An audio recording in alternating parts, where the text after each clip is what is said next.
ये है दिल्ली दर्पण। जब हरदीप पुरी लगातार एप्स्टीन से मिलते थे, उस दौरान एहूद बाराक का एक खास साथी, मोसाद का एक बहुत बड़ा एजेंट योनी कोरेन उसी अपार्टमेंट में रहता था।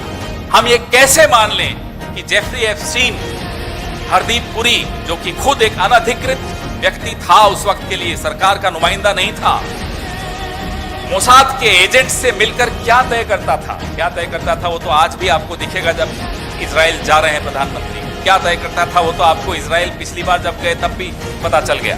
2014 और 17 के बीच जब हरदीप पुरी लगातार एप्स्टीन से मिलते थे, उस दौरान एहूद बाराक का एक खास साथी, मोसाद का एक बहुत बड़ा एजेंट योनी कोरेन उसी अपार्टमेंट में रहता था। आप सुन लीजिए साहब, है ना इंटरेस्टिंग बात। इंटरेस्टिंग भी है, डिप्रेसिंग भी है। मन में घबराहट होती है कि हमारा देश की सरकार किन लोगों के हाथ में खेल रही है।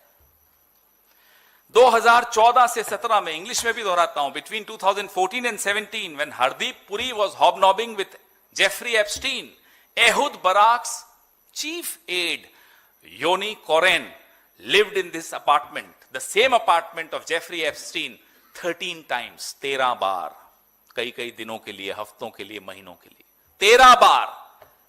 हम ये कैसे मान लें कि जेफरी एप्स्टीन हरदीप पुरी, जो कि खुद एक अनधिकृत व्यक्ति था उस वक्त के लिए, सरकार का नुमाइंदा नहीं था, मोसाद के एजेंट से मिलकर क्या तय करता था वो तो आज भी आपको दिखेगा। जब इजराइल जा रहे हैं प्रधानमंत्री, क्या तय करता था वो तो आपको इजराइल पिछली बार जब गए तब भी पता चल गया।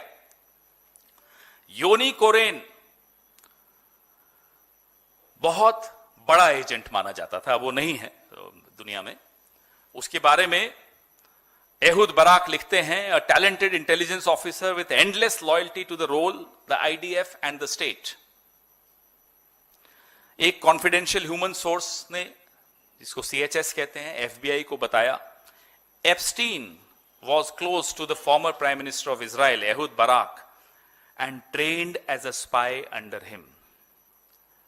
यह बात एफबीआई के स्टेटमेंट में है कि एप्स्टीन एक स्पाई था, उसकी ट्रेनिंग एहूद बाराक के अंडर हुई।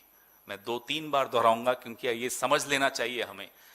भारत को सबसे बड़ा खतरा अगर आज किसी से है तो भारत की सरकार में जो लोग बैठे हैं उनसे है, क्योंकि वो इन लोगों के हाथों में खेल रहे हैं। The biggest threat to India is the people who are governing India today, because they are playing in the wrong hands ever since 2014, and that's the cause of serious concern, serious worry, which all of us share. 2020 से 24 के बीच में जो हमारे defence exports Israel से हुए, 34% हुए। Bharat Israel के रक्षा बाजार का सबसे बड़ा ग्राहक बनकर उभर गया 2020 से 24 के बीच में। यह क्रोनोलॉजी का नतीजा है, ये वो मेल्स का नतीजा है, ये फोन कॉल्स का नतीजा है, ये उन मीटिंग्स का नतीजा है जो एप्स्टीन के घर पे हरदीप पुरी एहूद बाराक से करते थे या योनी कोरेन से करते थे।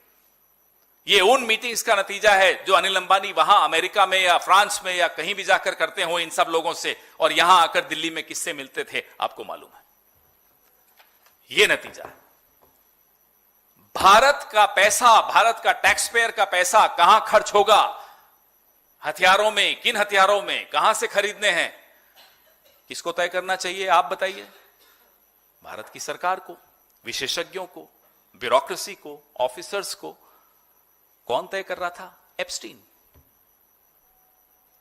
मेरा आपका पैसा कहां खर्च होगा यह तय एप्स्टीन कर रहा था, और आज भी कर रहा है। वो नहीं है कोई बात नहीं, उसके लोग कर रहे हैं, उसका जो एक ब्लूप्रिंट है उसके माध्यम से हो रहा है, जो फॉर्मुलेशन उसने दी है उस फॉर्मुलेशन के तहत हो रही है। पात्र बदल गए, काम चल रहा है।